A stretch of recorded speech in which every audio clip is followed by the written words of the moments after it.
¿Cómo están todos? ¿Cómo están todas? Bienvenidos nuevamente a este subprograma desde la academia, donde abordamos los temas más importantes del país, esos temas que tienen mucha relevancia para todos los hondureños. Hoy estaremos hablando de las remesas, ese dinero con el cual se sostiene una gran cantidad de hondureños. ¿Generan pobreza, sí o no? ¿Cómo ha estado en los últimos años el tema relacionado a las remesas, a ese envío que realizan nuestros compatriotas en el exterior, sobre todo en Estados Unidos, en España y otros países del mundo con menor cantidad? ¿Y qué importancia tiene para la economía de Honduras las remesas? Estos serán los subtemas que estaremos abordando en relación a el tema de las remesas. Hoy tengo dos distinguidos invitados académicos, miembros de nuestra Universidad Nacional Autónoma de Honduras, expertos en estos temas. Les presento a Amparo Canales, es economista y actual presidenta del Colegio de Economistas de Honduras. Bienvenida, maestra. Muchísimas gracias, don Fran. Es un gusto participar en este programa. Y para nosotros es un placer que nos acompañe. Y también está Elmis Cárdenas, maestro, bienvenido, otro economista, expresidente del Colegio de Economistas de Honduras. Bienvenido, maestro. Muchísimas gracias y gracias por la invitación y es un placer compartir contigo y con la licenciada Amparo Canales. Sí, y les agradezco que hayan dicho que sí a esta invitación, pues para nosotros es muy importante conocer qué piensan nuestros académicos en relación a temas tan importantes como el que abordaremos en esta ocasión. Honduras definitivamente su Producto Interno Bruto una gran cantidad depende de las remesas. ¿Qué opinión le merece, maestra? Las remesas en los últimos años han sido uno de los principales soportes, si podemos decir, de la economía, ya que implica para este año 2022, que con relación al 2021 hubo un incremento, pero significa que está entre el 27% al 29% del Producto Interno Bruto, que es una cantidad considerable, ¿no? Y que sostiene, básicamente ha sostenido lo que es el consumo, ¿no?, de las familias hondureñas que reciben, que son receptoras de estas remesas. Maestro, más de 8.600 millones de dólares recibió el país o nuestros compatriotas solo en remesas durante 2022. Esto representó un incremento bastante interesante en relación al 2021. Sí, las remesas han seguido creciendo, incluso durante la pandemia en 2020, que se esperaba que podía haber dificultades en las remesas por el decrecimiento en las economías mundiales, particularmente el mismo Estados Unidos y España y otros donde hay bastantes hondureños. Se pensaba que las remesas podrían disminuir, pero realmente muestra el carácter de solidaridad que tienen los compatriotas para con sus familiares acá en el país, por una parte, y por otra también el tipo de sectores en los que se involucran en las actividades económicas estos compatriotas, que eran sectores que no se pararon nunca, los sectores de transporte, comercio, construcción, varios de esos, y aún con las exposiciones que tenían a la pandemia, porque recordemos que al principio había un total desconocimiento sobre la misma y mucho temor, pero aún así demuestra que estos compatriotas estuvieron en labores de primera fila, ejerciendo labores para apoyar a sus compatriotas, a sus familias aquí en el país. Y yo recuerdo que este tema de las remesas desde la década del 90 se viene hablando de su incremento y todos los años ha crecido. Y como usted lo señalaba, incluso a pesar de la pandemia, los hondureños fuera estuvieron siempre comprometidos con sus familiares y mandaron esas remesas y siempre se incrementó esa cantidad. Se habla de una recesión para 2023, una recesión económica. ¿Ustedes creen que puede llegar a afectar en el envío de remesas? Puede afectar, pero no tanto. ¿Qué implica esto? Desde el año 2004, ¿no?, y que eso pasó por el tema del 2007 en Estados Unidos, que también hubo una crisis. Las remesas que se percibieron en el 2004 fueron 138 millones y ahora, como usted bien lo decía, más de 8.000 millones en el 2022 es un incremento considerable. Pero ¿qué pasa? El tema, cuando hay recesión, reduce la actividad económica, pero ¿en qué sectores se reduce el empleo?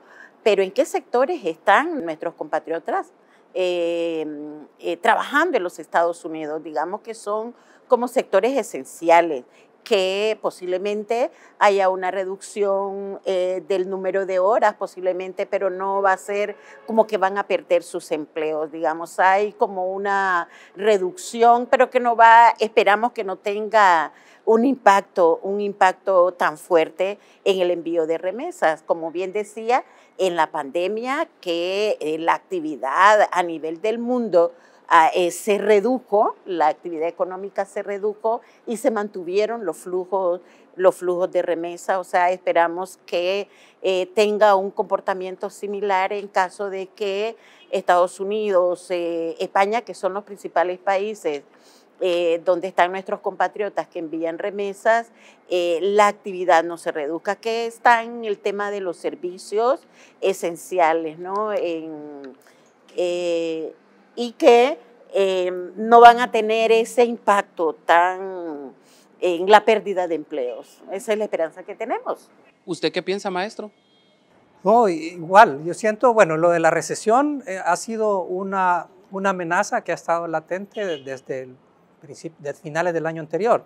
Recordemos que ante esta subida de los precios, la alta inflación que se dio a partir de finales de 2021, los países desarrollados optaron por tomar políticas antiinflacionistas, por combatir la inflación como prioridad, y eso implicó, por ejemplo, que en Estados Unidos la Reserva Federal empezara a subir las tasas de interés de política monetaria, las tasas oficiales, para tratar de bajar la inflación. Entonces, ahí obviamente hay una contraparte en el sentido de que elevar las tasas de interés para controlar la inflación implica afectar el crecimiento económico. Entonces, desde las primeras subidas de tasas de interés en Estados Unidos, el crecimiento en Estados Unidos se bajó la previsión hasta 1.7% y todavía ha seguido bajando.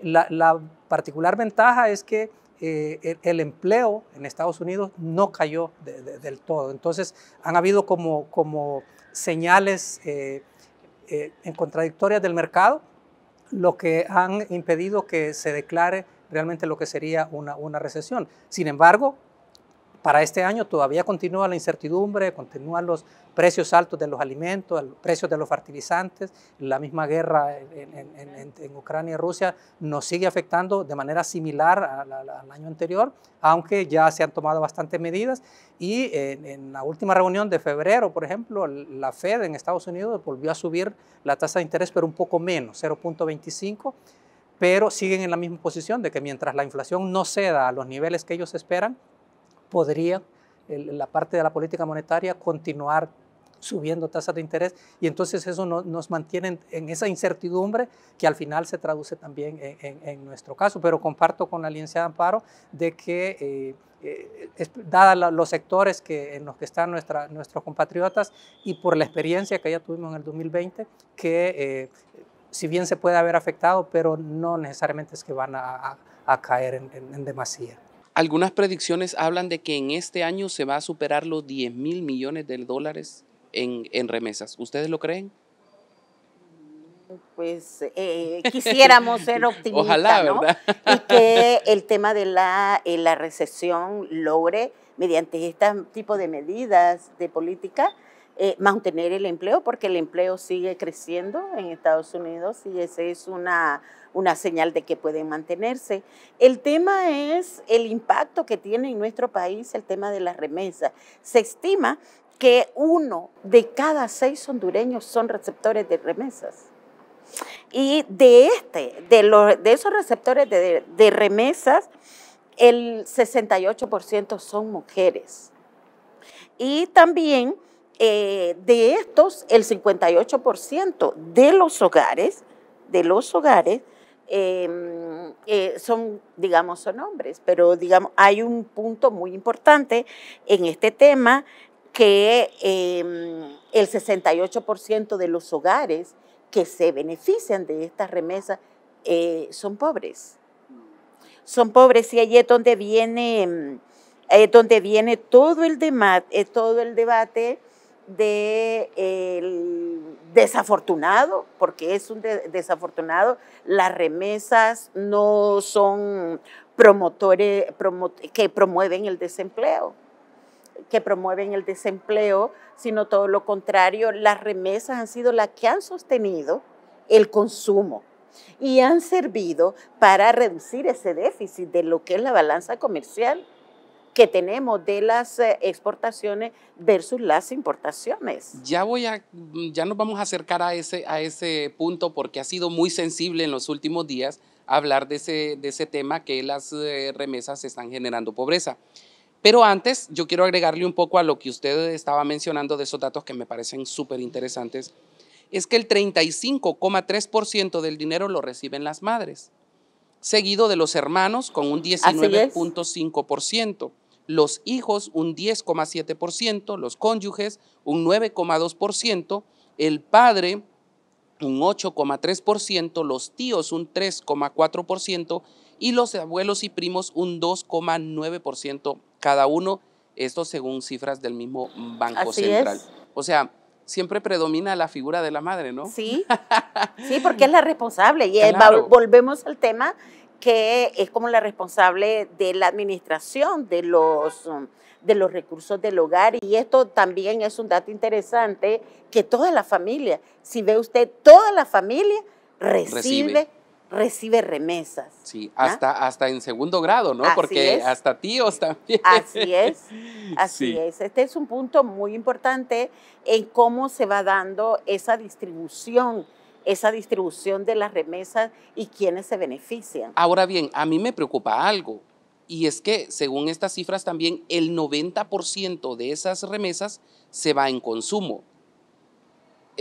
¿Maestro? Sí, son las estadísticas que se tienen y bueno, en parte es entendible de alguna manera cuando se menciona que la mayoría vienen para hogares pobres. Pobres, sí, hogares pobres, su prioridad es consumo, pero también dentro del consumo podemos resaltar que el componente de educación también es importante. Es consumo, pero son consumos de útiles, pagos de cosas para la educación. Con un beneficio a futuro. Exactamente, que es inversión en capital humano que nos va a servir hacia futuro. Entonces esa parte es importante.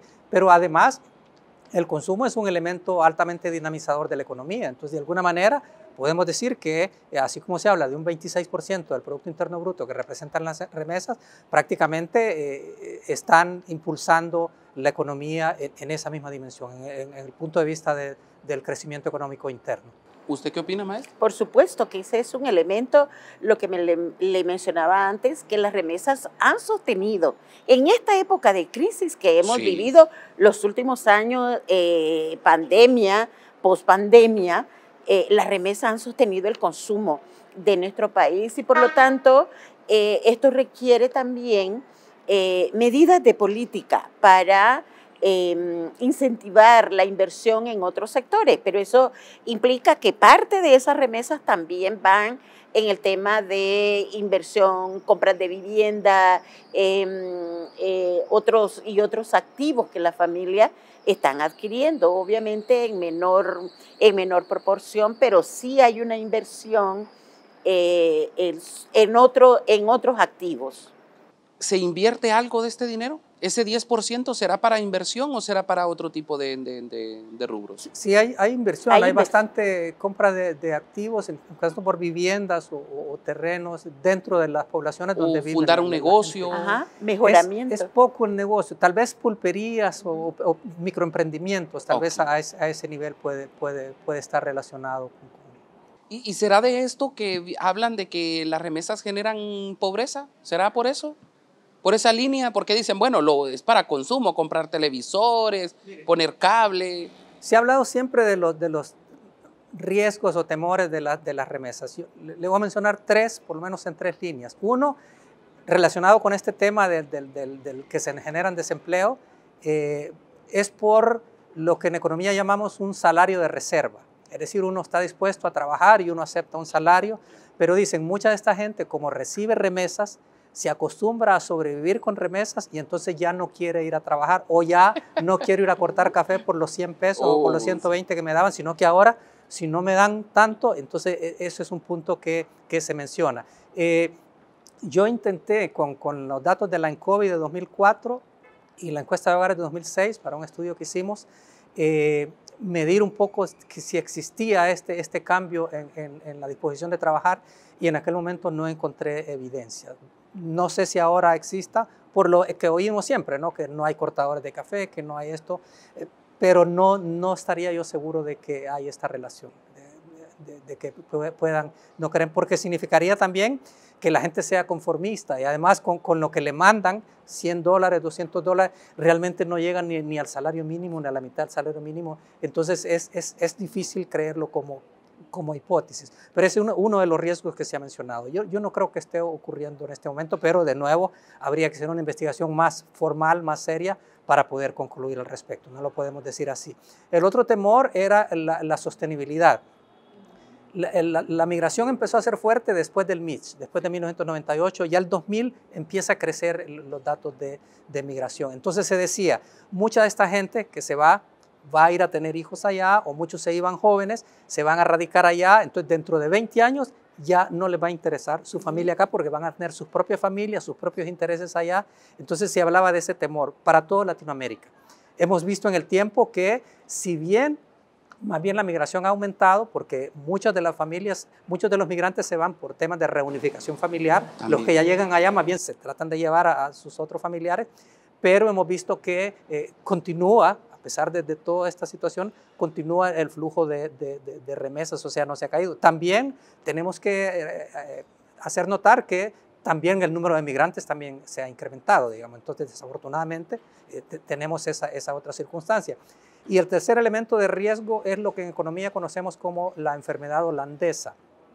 Eso se identifica en varios países, especialmente cuando se dio un boom de los productos de exportación como minería o en algunos lados en América del Sur. Entonces llegó una gran cantidad de dólares a los países.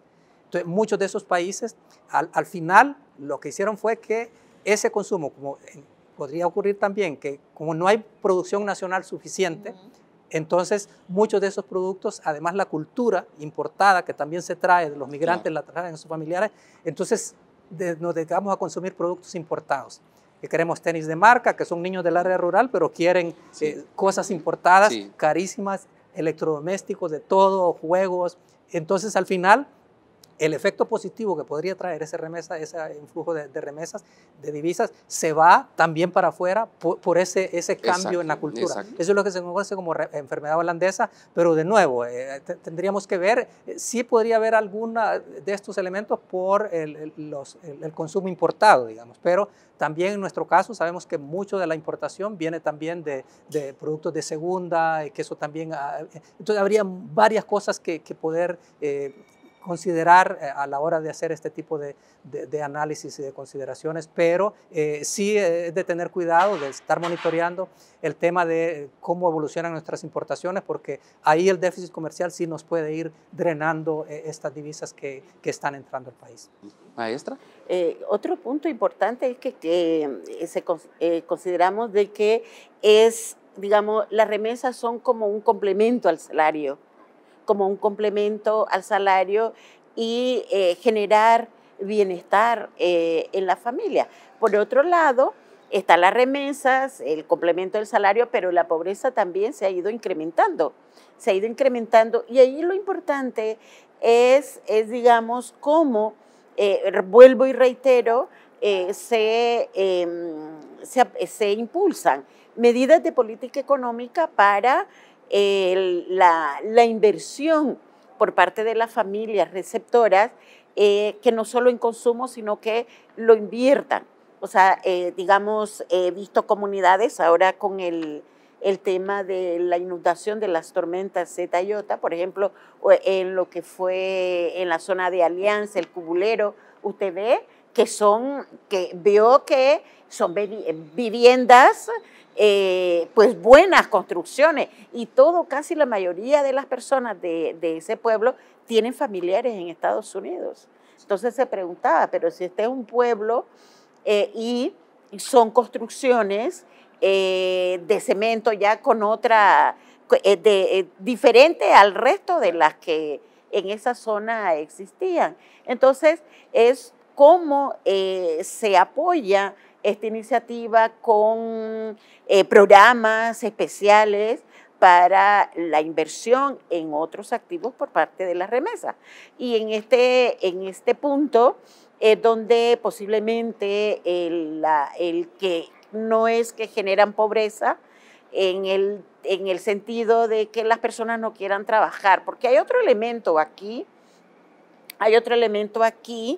el tema de quiénes la reciben, o sea, la mayor proporción, si bien es cierto, al salir alguien de la familia, en muchos casos es la madre o el padre, o las mujeres quedan a cargo de la familia, y esto también, al cuidado de la familia, esto también dificulta que las mujeres responsables de estos hogares se incorporen al mercado de trabajo y dependan exclusivamente de las remesas, ¿no? O sea, esto requiere un análisis más profundo sobre el impacto que está teniendo, pero ya a nivel de los hogares, el tema de las remesas.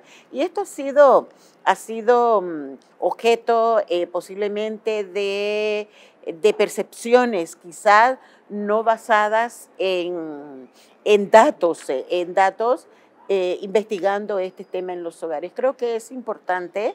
El Banco Centroamericano hizo una investigación sobre medidas de políticas a la región en el tema de cómo aprovechar estos elementos.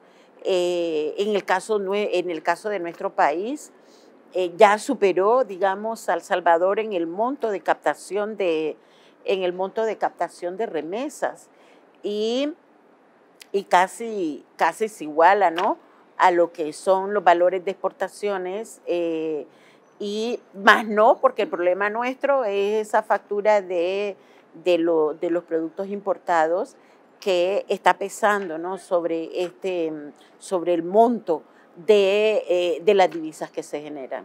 Ahora bien, lo que sí queda claro es que las remesas no han sacado de pobre a nadie. Digo, porque si usted se fija, y usted misma lo mencionaba ahí, más del 50% de los hondureños reciben remesas, ¿ok? Significa que deberíamos de tener un país no con más de 70% de pobres, sino que debería de ser un país donde la cantidad de pobres, no por las políticas del Estado, sino por el recibimiento y el buen uso de las remesas. ¿O estoy equivocado? No, es correcto, sí, es correcto. Definitivamente, si las remesas sacaran de la pobreza, más bien tendría que disminuir los porcentajes de pobreza. Más bien en línea con lo que estábamos mencionando. Lo que reciben de remesas más bien no es suficiente para pensar que se va a mantener el hogar por aquello de que crea desempleo. Eso es más bien, esto todo abona en el sentido contrario, más bien que por una parte no son suficientes para mantener a toda la familia, y por lo otra van dirigidos. O sea, el papá que manda allá dice, te mando, pero para la educación del niño, para no sé cuánto. Entonces es difícil pensar que de ahí van a agarrar para toda la familia, para todas las necesidades de la familia, cuando hay una prioridad, como decíamos, las remesas muchas veces vienen con nombre y apellido, o a que las administre la madre, que es básicamente para alimentación y cosas generalmente de los más pequeños, digamos, pero no es que va a hacer de que los que están en edad de trabajar prefieran no trabajar. Yo creo que eso es difícil pensarlo. ¿Usted, maestra, qué piensa? Realmente coincido en este tema que obviamente se requiere otros elementos para poder superar la pobreza. Las remesas no son suficientes, y el resto de los hogares, porque cada quien no conoce a alguien, no tiene un familiar que manda remesas, y para parte del consumo, pero no es suficiente para cubrir todas las condiciones que se requieren para mejorar la calidad de vida de la población, como los servicios, por ejemplo. Sí, porque, bueno, digo yo, hablar de 8.000 millones de dólares, estamos hablando de una cantidad inmensa de dinero, ¿no?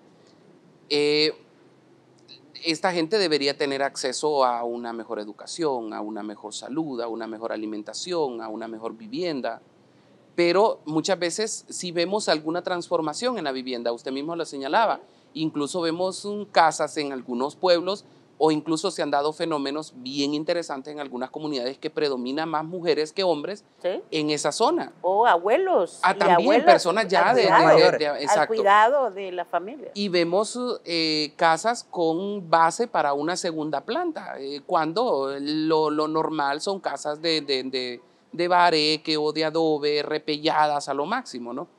Pero hasta ahí no vemos como un mayor crecimiento. Debe ser por el mismo consumo, ¿no? Que la remesa se va en consumo. Sí, en parte el uso que se da en las remesas, los montos a nivel de hogar, pero también tendríamos que entrar en el tema de las políticas públicas. A veces el mismo fenómeno va abriendo más oportunidades.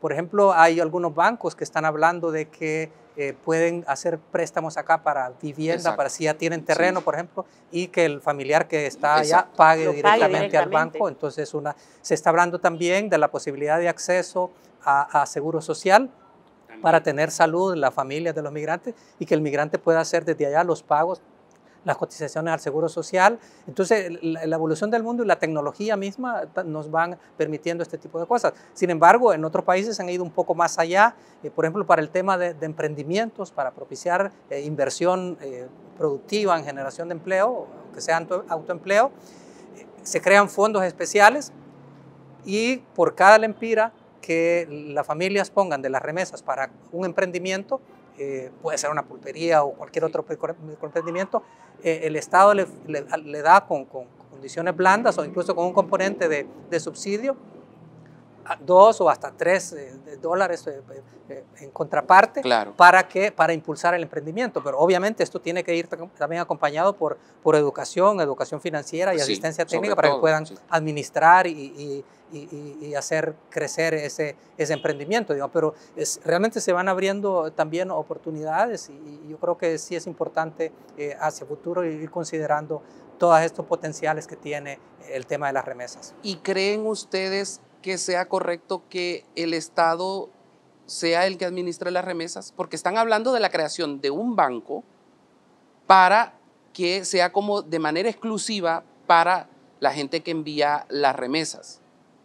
¿Creen ustedes en eso? ¿O consideran que el manejo que se está haciendo en los bancos actualmente es el correcto? No sé si me di a entender la idea que les estoy transmitiendo con esto de la creación de un banco exclusivo del Estado para la administración de las remesas. ¿Usted qué piensa, maestra? Eso implica un costo.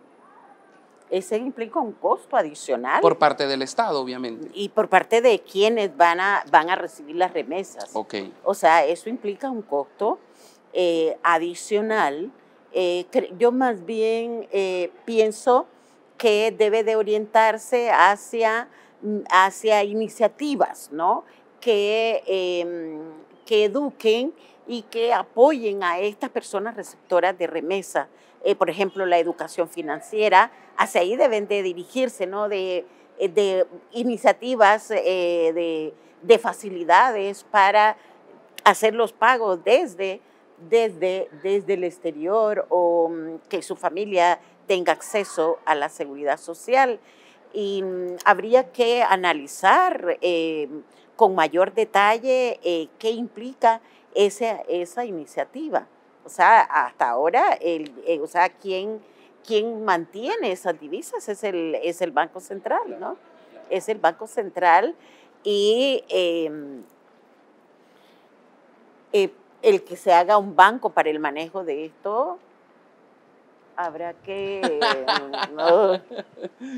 Complicado, lo mira complicado, okay, ¿no? Porque esto implica en mayores costos. Es como seguir castigando porque hasta ahora es especulación, ¿no?, de que se le va a aplicar un impuesto a la recepción de la remesa para poder hacer este tipo de medidas. Y esto es castigar aún más, ¿no? Y es que ustedes saben que en este tema hay mucha protesta, que es muy alto el cobro que le hacen las empresas. De por sí, el ¿no? otro, el hecho de que se deposita en dólares, pero aquí no le aceptan, no se lo dan en dólares, sino que le dan en lempiras.